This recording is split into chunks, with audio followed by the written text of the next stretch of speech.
जय भीम दोस्तों, मैं रजत मौर्य आप सभी का स्वागत करता हूं बहुजन साहित्य के इस विशेष कार्यक्रम में, जहां पर आज हम रिव्यू करेंगे एक मूवी जय भीम। जय भीम जो कि अभी अमेजॉन प्राइम पर रिलीज हुई है, ओटीटी प्लेटफॉर्म है, और जो लीड कैरेक्टर में है वो है सूर्या। बहुत ही बेहतरीन मूवी है अगर एक लाइन में कहूँ तो मैं। इसके ऊपर कई अलग अलग तरह की प्रतिक्रियाएं आई हैं, एक्टिंग को लेकर, सिनेमेटोग्राफी को लेकर, जो स्क्रिप्ट है उसको लेकर, जो स्टोरी है उसको लेकर कई सारे लोगों ने अपनी अपनी राय रखी है। खैर, मैं एक्टिंग वगैरह पर ज़्यादा ध्यान नहीं देता, ना ही मैं सिनेमेटोग्राफी के ऊपर ज़्यादा फोकस करता हूँ। वो उस फील्ड के एक्सपर्ट हैं, हम लोग उस फील्ड के एक्सपर्ट नहीं है। मेरा जो प्राइमरी फोकस रहता है वो रहता है स्टोरी के ऊपर और कैरेक्टर्स के ऊपर। हम केवल स्टोरी, कहानी और कैरेक्टर किरदारों के ऊपर ज़्यादा ध्यान देंगे, और साथ में जो संकेत उस पिक्चर में दिए गए हैं या जो जिन संकेतों का इस्तेमाल किया गया है उसके ऊपर हम बात करेंगे। बाकी की जानकारी आपको यूट्यूब पे आप सर्च करेंगे तो और लोगों ने कई कई सारी चीज़ें, एक्टिंग कैसी है, सिनेमेटोग्राफी कैसी है, वो सारी चीज़ें कई सारे लोगों ने लिखी हुई हैं। मेरा पर्सपेक्टिव हमेशा अलग होता है किसी मूवी को देखना। मैं बहुजन के पर्सपेक्टिव से मूवी को देखता हूँ कि मेरी जो इंडिविजुअल जो लाइफ है वहाँ पर वो मूवी किस तरीके से वर्क कर रही है, या वो मेरी लाइफ से या मेरे समाज की जिंदगी से किस हद तक जाके रिलेट कर रही है। मेरा मूवी को देखने का नजरिया होता है ये। अगर आप लोग चाहते हैं कि बहुजन साहित्य लगातार इसी तरीके से अपना काम करता रहे तो यहाँ स्क्रीन पर मेरे अकाउंट डिटेल आपको शो हो रहे होंगे, उसके माध्यम से आप जितनी चाहें उतनी समर्थन राशि में भेज सकते हैं। आपके द्वारा दिया गया एक एक समर्थन राशि, एक एक रुपया हमारे लिए बहुत बहुत ज़्यादा जरूरी है। मैं बार बार आपसे रिक्वेस्ट करता हूँ कि जितना ज़्यादा हो सके, जितने ज़्यादा लोग सामने आके हमारी मदद करें उतना ज़्यादा अच्छा है। अगर आप लोग इस चैनल पर नए हैं तो चैनल को सब्सक्राइब कर लीजिए, पुराने वीडियोस भी जाकर देखिए। दिवाली के ऊपर मैंने 4 वीडियो, दिवाली और धनतेरस को मिला के 4 वीडियो मैंने अपलोड करे थे। अगर आप लोगों ने नहीं देखे हैं तो जाकर देखिए। बाबा साहब की एक किताब है रिडल्स इन हिंदुइज्म, उसके ऊपर 34-35 वीडियो में डाल चुका हूँ, अगर वो नहीं देखे तो जाकर देखिए। गुलामगिरी के ऊपर एक अलग से सीरीज बना रखी है, वो नहीं देखी तो वो जाकर देखिए। और दोबारा से मैं बुक रिव्यूज भी डालना स्टार्ट कर रहा हूँ, जो कि मैंने पिछले 6-7 महीने से नहीं डाले हैं। तो कई सारी किताबें पढ़ ली हैं, अब वो धड़ाधड़ उसके रिव्यूज भी आना स्टार्ट हो जाएंगे। तो चैनल को सब्सक्राइब कर लीजिए, वीडियो पूरा देखिएगा। बात करते हैं पिक्चर जय भीम की और उसकी कहानी की। तो कहानी इतनी इतनी सादा कहानी है। अब मैं सादा क्यों बोल रहा हूं, क्योंकि ये जो सारी चीजें हैं ये तो हम अभी तक इतने बड़े हो गए, हम लोग देखते आ रहे हैं। आप देखिए किसी गली में, मोहल्ले में जो दलित बस्तियां हैं वहां पर ये कहानी आपको देखने को मिल जाएगी। किसी भी बड़े या किसी भी उच्च जाति या फिर जो ऑपरेसर कास्ट जो है उनके यहाँ कोई चोरी हो जाती है तो उस एरिया के जो सबसे छोटी जाति जो होती है ना, सबसे छोटी, जिसके ऊपर अत्याचार ज्यादा किए जाते हैं, जो अछूत कम्युनिटी के हैं, उनमें से किसी एक व्यक्ति को उठाया जाता है और उसके साथ इंट्रोगेशन किया जाता है। बहुत ही तरीके वाला मार दी जाती है, पीट, भयंकर तरीके से, क्योंकि ये सारी चीजें मैंने लाइव देखी हैं अपनी पर्सनल लाइफ में। तो उसके बाद भी अगर वो व्यक्ति नहीं बोलता कि यार मैंने नहीं चोरी की है, तो फिर उसकी पूरी फैमिली को टॉर्चर किया जाता है। इसके पीछे भी कई सारी चीजें काम कर रही होती हैं। वो जब आप ये पूरी पिक्चर देखोगे तो आपको पता चलेगा कि किस तरीके से पुलिस का हाथ रहता है, सोशल जो बैकग्राउंड है वो किस तरीके से वर्क करता है, वो बहुत सारी चीजें वर्क करती हैं। तो उसके बाद फिर उस व्यक्ति की पूरी फैमिली को मारा जाता है। खैर, आमतौर पर मैंने ये तो नहीं देखा कि फीमेल्स को भी मार रहे हैं, लेकिन हाँ, जो उसके जो पेरेंट्स हैं, जो एक्यूज है, यानी जिसके ऊपर आरोप लगाया चोरी का, उसके बड़े भाई को उठा के ले जाएंगे, है ना, पिताजी को उठा के ले जाएंगे, फिर उनको बैठाए रखेंगे, मार कूट करेंगे, उनकी तसल्ली से 3rd डिग्री टॉर्चर तक दे देते हैं कई कई केसेस में। तो क्योंकि वो ऑफिशियल नहीं, अपने हिसाब वाला 3rd डिग्री, क्योंकि वो ऑफिशियल तो हर किसी को नहीं दिया जा सकता, लेकिन उसके अलावा भी वो अनऑफिशियल पुलिस वाले कितना काम करते हैं ये सब आप लोगों को पता है। और फिर उसके बाद या तो वो जो व्यक्ति है जिसके ऊपर आरोप लगा है वो टूट जाता है और वो जो गुनाह है उसको कबूल कर लेता है, और उसके बाद फिर उसको केस चलता है, सजाएं हो जाती हैं और जिंदगी बर्बाद हो जाती है, घर पूरा का पूरा तबाह हो जाता है। एक बच्चा, अगर कोई बच्चा है उनके यहाँ तो, या फिर उसकी वाइफ है तो, अगर शादी नहीं हुई है तो घर में माँ है, बहन है, भाई है छोटा या बड़ा भाई है, तो एक देखते हैं कि एक हंसता खेलता, भले ही उनके जीवन में मुसीबत है, लेकिन एक हंसता खेलता छोटा सा परिवार जाति के दंभ और वर्दी की ताकत से बर्बाद कर दिया जाता है। जिस कानून को इस देश के सबसे आखिरी पायदान पर खड़े व्यक्ति की सुरक्षा के लिए नियुक्त किया गया, उसकी सुरक्षा की जिम्मेदारी उस कानून को दी गई, वही कानून उसकी जिंदगी को तार तार कर देता है। इस पिक्चर की जो शुरुआत होती है कुछ ऐसे ही होती है। इस पिक्चर की शुरुआत होती है, कुछ लोग जेल से बाहर निकल कर आ रहे हैं और सामने एक दरोगा या कोई हवलदार खड़ा हुआ है। वो उनकी जाति पूछ रहा है और जाति के हिसाब से छटनी की जा रही है। एक खास जाति के जो लोग हैं उनको पीछे खड़ा करा जा रहा है और एक जो दूसरी खास जाति के लोग हैं उनको घर जाने दिया जा रहा है। अब जब मैं पहले ये देख रहा था तो मैं क्लिक नहीं कर पाया कि ये ऐसा क्यों कर रहे हैं, लेकिन फिर मुझे धीरे से समझ में आया कि यार ये जो जितने भी लोग जो निम्न जाति के जो लोग इनको साइड में खड़ा किया गया है, इनके ऊपर अब दोबारा से केसेस लगाए जाएंगे। इस थाने में नहीं, दूसरे थाने में ले जाकर दूसरे जो वहां के जो पेंडिंग केसेस हैं वो भी इनके ऊपर मर दिए जाएंगे, जिससे कि उस थाने का जो रिकॉर्ड है, जो पेंडिंग केस का जो रिकॉर्ड है वो क्लियर हो जाए।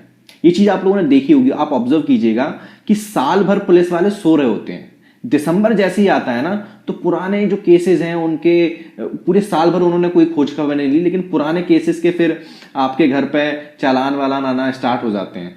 मतलब जिनके आपके इन द सेंस कि जिनके यहाँ भी कुछ प्रॉब्लम हुई है, कुछ केसेस वगैरह चल रहे हैं उनके यहाँ, क्योंकि मैं 2-3 केसेस में रहा हूं तो मुझे पता है वो पूरे साल भर नहीं आते, लेकिन सब साल का आखिरी टाइम आता है उस टाइम। अच्छा ये चीज मैं क्लियर कर दूं, मैं एक्यूज नहीं था, मैं फरियादी था, है ना, वरना आप लोग बोलोगे एक्यूज था, आरोपी था, नहीं मैं फरियादी था। तो दिसंबर के आते आते लोग चालान आना स्टार्ट हो जाते हैं और वो कुछ लोगों को पकड़ के भी ले जाते हैं, फिर बंद करते हैं, कुछ दिन बाद छोड़ देते हैं। तो इनका वैसा चलता है सेटलमेंट कि जितने पेंडिंग केसेस हैं उनको या तो खत्म किया जाए या जैसे भी करके उनको सेटल किया जा सके वैसा वो करते हैं। तो उसी सिलसिले के लिए वो जो अलग जाति के जो निम्न जाति के लोगों को अलग से इकट्ठा किया जा रहा था, वो आदिवासी वर्ग से बिलोंग करते थे, उनको दूसरे थाने में ले जाकर और वहां पर फिर उनके ऊपर नए केस लगाकर उनको डाल दिया जाएगा, जिससे कि उस थाने का जो केसेस हैं वो सेटल हो जाएं, वो कम हो जाएं, जो पेंडिंग केसेस हैं वो खत्म किए जा सकें। यहां पे एक चीज आपको देखने को मिलेगी कि लोग कहते हैं कि जाति काम नहीं करती, लेकिन जाति बहुत महीन तरीके से काम करती है। विशेष तौर से अगर हम देखें जो प्रबुद्ध समाज जो है वहां पर बहुत बारीक तरीके से जाति काम करती है, गांव में तो बहुत ही निकृष्ट रूप में जातियां काम करती हैं। इस केस में आप देखेंगे कि जो जिन जातियों का वर्चस्व है उन जाति के लोगों को छोड़ दिया जाता है, लेकिन जिन जातियों का वर्चस्व नहीं है जैसे आदिवासी, अछूत, इन लोगों का वर्चस्व नहीं है क्योंकि इनके सिस्टम में लोग बहुत कम है। सिस्टम में लोग हैं भी तो गुलाम है, उन्हें चाटने का शौक चढ़ा रहता है, चाटने के अलावा कुछ आता नहीं उनको। तो इनकी पैरवी करने वाला कोई है नहीं, घर से कोई बैकग्राउंड होता नहीं है, ये बहुत सॉफ्ट टारगेट होते हैं। इनको उठा के किसी भी केस में अंदर डालो और इनकी जिंदगी खराब, इन्होंने तो अपना पैसा बना लिया। अब इसका एक दूसरा एस्पेक्ट देखिए कि एक सरपंच के यहाँ पर सांप घुसाता है, तो फिर सफेरे को बुलाया जाता है। वो जो आदिवासी है वो सफेरा जाता है, सांप को पकड़ता है, उसे वहां पर एक कान का कोई वो मिल जाता है रिंग वगैरह, तो वो मालकिन को दे देता है। ये ईमानदारी है। मैं हमेशा कहता हूं कि बहुजन समाज के जो लोग हैं वो ईमानदार हैं, हालांकि अब उनके अंदर भी कुटिलता आने लगी है समाज को देखते देखते, क्योंकि अब वो आप एक समाज के साथ आप लगातार लंबे अरसे तक कुटिलता छल नहीं कर सकते, वो भी आप लोगों से सीख रहा होता है, तो उसके अंदर भी आने लगी है। हालांकि गांव के अंदर अगर आप जाके देखें तो वहां पर हमारा जो समाज है बहुत भोला समाज है, बहुत ही सीधा समाज है, उसको बहुत ज्यादा चीजें समझ में आती नहीं है। तो उसने वो उठाकर दे दिया, सांप पकड़ा और ले गया। बदले में उसे जो दिया वो थोड़े बहुत कुछ खाने पीने का सामान दे दिया। उस व्यक्ति ने अपनी जान पर खेलकर सांप को पकड़ा और बदले में उसको क्या मिला, सिर्फ खाने पीने का कुछ सामान, ऊपर से फिर उसके बाद उसकी जो सरपंच की जो गाड़ी है उसको धक्का भी लगवाया। उस घर में हो जाती है चोरी। चोरी का जो सीधा इल्जाम पड़ता है वो पड़ता है उस सपेरे के ऊपर, उस सांप को पकड़ने वाले के ऊपर, और वहां से पूरी कहानी शुरुआत होती है। उसको फिर ढूंढा जाता है, पकड़ा जाता है, वो जब नहीं मिलता तो फिर उसके घर वालों को ले जाके मारा पीटा जाता है, बहुत ही बेरहमी से मारा जाता है। उनकी जो घर की औरतें हैं उनके कपड़े तक उतार दिए जाते हैं। उनकी उस जो जिसके ऊपर आरोप लगा था उसकी जो वाइफ है जो कि प्रेग्नेंट है उसको ले जाकर मारा जाता है, उसको थप्पड़ मारे जाते हैं। हालांकि ये कानूनी रूप से गलत था, लेकिन ये इस देशी कानून व्यवस्था है। अब इस देशी कानून व्यवस्था में खोट नहीं है, इस देश की कानून व्यवस्था को जो चलाने वाले लोग हैं उनके दिमाग में टट्टी भरी हुई है, समझ लो इस चीज को, गोबर भरा हुआ है। उनको जाति के अलावा कुछ दिखाई नहीं देता, उनके लिए जाति ही सिर्फ सब कुछ है, उनके लिए उनका धर्म और जाति सब कुछ है। धर्म तो छोड़ दीजिए, क्योंकि जाति नहीं तो फिर धर्म नहीं। इस देश का संविधान, इस देश का कानून, एक इंसान की मानवीयता उनके लिए कोई मायने नहीं रखती, सिर्फ जाति मायने रखती है। ओरिजिनल इंसिडेंट से जो कि हमारे बीच में होते हैं, आप किसी बस्ती में जाइएगा वहाँ चोरी हो जाएगी, वहाँ के सबसे गरीब बच्चे को या गरीब आदमी को या जिसके ऊपर थोड़े बहुत आरोप पहले लगे होंगे उसको उठा ले, भले ही उसने किया हो या नहीं किया हो, लेकिन उसको उठा के और फिर उसको अंदर ले जाकर कई सारे चार्जेस में बंद कर दिया जाता है, जिंदगी बर्बाद हो जाती है। ये मत समझिए कि ये पिक्चर जो है वो रियल लाइफ की है, रियल लाइफ की पिक्चर है, सिर्फ रियल लाइफ में उसको पोर्ट्रे किया गया है।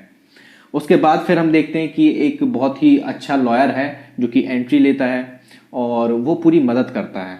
यहां पर हमें देखने को मिलता है जातीय वर्चस्व और धनबल का वर्चस्व, यानी कास्ट और क्लास, ये दोनों मिलके कैसे डेडली कॉम्बिनेशन बनते हैं, किस तरीके से जब ये दोनों एक साथ आ जाते हैं तो ये कानून व्यवस्था को खरीदने की भी दम रखते हैं। इसमें एक डायलॉग है कि बस आज का समय निकल जाए, कल तक ये जो जजेस का पैनल है ये पूरा चेंज हो जाएगा। ये बहुत ही इंपॉर्टेंट डायलॉग मुझे लगा, हालांकि कई सारे और भी डायलॉग हैं इंपॉर्टेंट, लेकिन मैं इस चीज को दूसरे कॉन्टेक्स्ट में समझाना चाह रहा हूं आप लोगों को। किस तरीके से एक वकील अपने धन और अपनी जाति के दम पर कोर्ट में बैठे 3 जजों के पैनल को बदलवाने की बात करता है। बहुत सारे लोगों ने ये डायलॉग मिस करा होगा, लेकिन इस डायलॉग को सुनिएगा। ये बताता है इस देश के कानून को चलाने वाले लोगों की नीयत कैसी है, समझ रहे हैं? किस तरीके से अगर एक पुलिस वाले चाहें तो एक बेकसूर व्यक्ति को किस तरीके से फंसाया जा सकता है और फंसाया जाता है। मेरे पास एक रिपोर्ट है, मैंने कई बार इसका जिक्र किया है, criminal justice in the shadow of caste. ये आप लोग पढ़ लीजिएगा, मैं लिंक आपको नीचे डिस्क्रिप्शन बॉक्स में दूंगा। पूरी रिपोर्ट इंग्लिश में है। उसमें बताया गया है कि किस तरीके से जो SC ST कम्युनिटी के जो लोग हैं, ट्राइबल्स कम्युनिटी के जो लोग हैं, माइनॉरिटीज के जो लोग हैं, वो उनके जो पॉपुलेशन है उसके कंपैरिजन में जेलों के अंदर ओवर रिप्रेजेंटेड हैं। शेड्यूल कास्ट की पॉपुलेशन जितनी है उससे 33 गुना ओवर रिप्रेजेंटेड हैं जेल के अंदर। अंडर ट्रायल प्रिजनर्स क्या होते हैं? जिनके ऊपर बस आरोप लगा दिया गया, आरोप सिद्ध नहीं हुआ है और केस चल रहा है। कुछ का तो ऐसा होता है कि केस ही नहीं चल रहा, तारीखें ही नहीं आ रही, तारीखें ही नहीं मिल रही, उनके पास वकील ही नहीं है, उनको कुछ पता ही नहीं है कि क्या हो रहा है क्या नहीं हो रहा। सरकारी वकील हैं, वो अपने हिसाब से काम कर रहे हैं। तो ये जो सारी जो शेड्यूल कास्ट, शेड्यूल ट्राइब के जीवन की जो बहुत ही बारीक और बहुत ही अहम जो मुद्दे हैं, उनको इसके अंदर, इस पिक्चर जय भीम के अंदर बहुत ही शानदार तरीके से पोर्ट्रे किया गया है, समझाया गया है। इस पिक्चर में, क्योंकि ये पिक्चर है, तो वहां इनको एक बहुत ही अच्छा वकील मिल जाता है और उस वकील की सहायता से उस औरत को न्याय मिल जाता है, क्योंकि उसका जो पति है वो तो मर जाता है, लेकिन उस औरत को न्याय मिल जाता है। इसमें एक और डायलॉग है, जो एक्यूज जिसके ऊपर आरोप लगता है, वो उसको उसके भाई बोलते हैं कि अब ये इतना मार रहे हैं तो आप कबूल ही कर लीजिए। तो वो बोलते हैं कि नहीं, कबूल अगर कर लूंगा तो मैं यहाँ से हो सकता है छूट जाऊं कुछ सालों में, लेकिन जो मेरे ऊपर कलंक जो लगेगा चोर होने का, मैं उसको कैसे धोऊंगा, वो नहीं धुल पाएगा। तो इस स्वाभिमान यहाँ पे झलकता है। उस लड़के की डेथ हो जाती है, उसकी वाइफ को पता नहीं है, उसकी वाइफ प्रेग्नेंट है, एक छोटी सी बच्ची है, लेकिन वो अकेली खड़ी हुई है, वो लड़ रही है। यहां पर हमें दिखाई देता है जो नारी शक्ति या फेमिनिस्ट होने के लिए आपको पढ़े लिखे होने की जरूरत नहीं है, वो अंदर से निकलता है कि आप अपने अधिकारों के लिए कितने लड़ सकते हो। पता किसी को नहीं होते, लेकिन जब पता चलता है तो एटलीस्ट तब तो आप खड़े रहो, तब तो आपकी रीढ़ की हड्डी मजबूत होनी चाहिए। अगर तब भी नहीं है तो फिर कोई मतलब नहीं है। फिर आप देखेंगे इस पिक्चर की जो सबसे खास बात है, इसमें कोई लव एंगल नहीं है, कोई यहाँ पे प्यार मोहब्बत के सीन नहीं चल रहे हैं। हालांकि मुझे ऐसा लगा था, क्योंकि ये तो पूरा बॉलीवुड में ऐसा ही होता है, तो मुझे जब मैं देख रहा था तब मुझे लगा कि शायद यहाँ पे अब एक लव एंगल होने वाला है, क्योंकि एक टीचर है जो कि ट्राइबल्स को पढ़ाती है और वो सूर्या को जानती है, उस लॉयर को जो पूरा केस लड़ रहा है। तो मुझे ऐसा लग रहा था कि उनके बीच कोई लव एंगल ये लोग घुसेड़ देंगे, बट सबसे बेहतरीन बात कि यहाँ पे कोई लव एंगल नहीं घुसेड़ा गया। एक नॉर्मल है, वो अपने दम पर, उसकी अपनी एक आइडेंटिटी है उस लेडी की, और वो अपना काम कर रही है, ट्राइबल्स को पढ़ाती है, उसके पास जो इन्फॉर्मेशन है, जो नॉलेज है, उसके थ्रू वो ट्राइबल कम्युनिटीज की हेल्प कर रही है, और उनके रेफरेंस से फिर वो वहां तक लेकर आते हैं उस लेडी को। जो टीचर है वो जो एक्यूज की जो वाइफ है उसको लेकर आती है, फिर वो पूरा केस चलता है। तो कई मायनों में बॉलीवुड से इतर है ये मूवी। इस पिक्चर में पुलिस का नेगेटिव रोल भी है और पॉजिटिव रोल भी है। अब पॉजिटिव रोल जो है, जब हम उसको स्टडी करते हैं ना, उसको हम समझते हैं, तो हमें ये पता चलता है कि अगर पुलिस अपना काम ईमानदारी से करे, पुलिस के अंदर ईमानदारी हो, और ईमानदारी ना होने के कुछ मैं मुख्य कारण आपको बता दूं। पहला, पैसा, करप्शन, दूसरा जाति। ये दो चीज अगर हटा दी जाए तो पुलिस ईमानदार है, हमारी इस देश की पुलिस सक्षम है, उसकी काबिलियत में कोई शक नहीं है। लेकिन उनके जहन में जो जाति का जो द्वंस भरा हुआ है, जाति का जो जहर है और जो करप्शन है, पैसे की जो लालच है, उसकी वजह से पूरा सिस्टम कोलैप्स कर रहा है, जो कि आने वाले समय में हो सकता है कि ये देश गृह युद्ध की स्थिति में पहुंच जाए। और सबसे आखिरी का जो एक सीन है जो कि मुझे बेइंतहाई पसंद आया, वो सीन, हालांकि इस पिक्चर में देखने लायक बहुत कुछ, अगर आप डिटेल में देखेंगे और एक एक सीन को अगर परखना चालू करेंगे तो बहुत मजा आएगा आपको पिक्चर देखने में। और मजे के साथ साथ आपको तकलीफ भी होगी। तकलीफ इस बात की होगी क्योंकि ये सारी चीजें कहीं ना कहीं आप इनसे रिलेट कर रहे होगे। आप नहीं कर रहे होगे तो आपने सुना होगा कि आपके किसी रिश्तेदार के साथ ऐसा हुआ है, किसी जानने वाले के साथ ऐसा हुआ है। तो ये पिक्चर की कहानी जो है वो अपनी सी लगती है और आप रिलेट करते हो उससे। पिक्चर में आखिरी का जो एक सीन है, वो लड़की, छोटी सी बच्ची है, डरते डरते वो उठाती है अखबार और सहमे सहमे तरीके से वो अपने पैर पे पैर रखती है और उसे पढ़ती है। और जो सूर्य है वो उसे फिर इशारा करता है आँख से, तो वो बहुत कॉन्फिडेंस होकर फिर वो ऐसे बैठ के पढ़ती है। तो ये जो कॉन्फिडेंस है ना, ये तब आता है जब उस किसी भी व्यक्ति के साथ जब कोई खड़ा हो जाता है। अपने आप कॉन्फिडेंस नहीं आता। मैं हर बार कहता हूँ कि बाबा साहब हर इंसान नहीं हो सकते, पेरियार हर इंसान नहीं हो सकता, और ना ही महात्मा ज्योतिबा फूले, ना ही काशीराम। ये जो हुए होकर गुजर गए। अब हमें नए लोगों की जरूरत है, नया एटीट्यूड चाहिए, नए तेवर चाहिए, नई धार चाहिए। तरीके हमारे पुराने हो सकते हैं, वैचार की हमारी पुरानी हो सकती है, लेकिन धार नहीं चाहिए, हथियार नहीं चाहिए। तो इस चीज को याद रखिएगा। उम्मीद करता हूं कि इस वीडियो से आप लोगों को कुछ ना कुछ सीखने को, समझने को जरूर मिला होगा। पिक्चर का थोड़ा बहुत इनसाइड आपको मिला होगा। जो सारी चीजें बाकी जो लोग छोड़ देते हैं, मिस कर देते हैं, उसको मैंने यहाँ पर कवर करने की कोशिश की है। क्योंकि मैं जब रिव्यू करता हूँ तो उससे पहले कम से कम 5-6 रिव्यू देख लेता हूँ मूवी के, उसके बाद मैं मूवी रिव्यू करता हूँ। एक और चीज, ये जो पूरी पिक्चर है वो सत्य घटना पर आधारित है। 1953 में एक घटना हुई थी। इस पिक्चर का जो प्लॉट सेट किया गया है वो 1995 में किया गया है। तो उसके हिसाब से आप देख लीजिएगा। एक और कुछ जो क्रिटिसिज्म आ रहा है कि इन्होंने मार्क्स को बहुत ज़्यादा वो दिया है, तुल दिया है मार्क्सिज्म को, और साथ में अम्बेडकरिज्म भी घुसा दिया है, और फिर जय भीम पिक्चर का नाम ही रख दिया है। तो मैं उन लोगों से केवल एक ही चीज़ कहना चाहूँगा, देखिए पहले तो कुछ काम होता नहीं है तो फिर आप लोग रोना रोते हो कि कुछ काम नहीं हो रहा। जब कोई कुछ कर रहा है तो उसको करने दो। गलतियां हो रही है ना, कोई दिक्कत नहीं है। जो इंसान काम करता है वही गलतियां करता है, जो इंसान काम नहीं करता वो गलतियां नहीं करता। गलतियां हैं, ठीक है, आपको लगता है गलतियां तो ठीक है, लेकिन हालांकि वो गलती भी नहीं है, क्योंकि वो 95 में सेट है पूरा का पूरा प्लॉट। तो उस समय जो साउथ है वहां पर जो कम्युनिस्ट पार्टी थी वो बहुत ज्यादा वर्चस्व पे थी अपने, वो उनके काम चलते थे, वो रैलियां करते थे, आंदोलन वो लोग करते थे। और इसमें क्या बुराई है कि अगर एक मार्क्सिस्ट व्यक्ति एक दलित या फिर आदिवासी व्यक्ति के साथ कंधे से कंधा मिला के खड़ा है, तो इसमें कोई बुराई नहीं है। बाबा साहब के मार्क्स के साथ बहुत कम मुद्दों पर उनका असहमति जताते हैं बाबा साहब, उसके ऊपर हम एक अलग से बात कर सकते हैं। अब ये चीज ध्यान रखिए कि मैं मार्क्स की बात कर रहा हूं, मार्क्सिस्टों की बात नहीं कर रहा। जो भारत के मार्क्सिस्ट और कम्युनिस्ट हैं उनसे तो हम हजारों चीजों पर विरोध कर सकते हैं उनका, उसमें कोई दो राय नहीं है।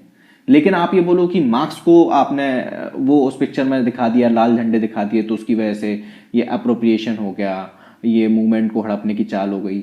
ये इतना मत जाइए डीप में। जो चल रहा है उसको, अगर कुछ अच्छा हो रहा है तो उस अच्छी चीज को अडॉप्ट करिए।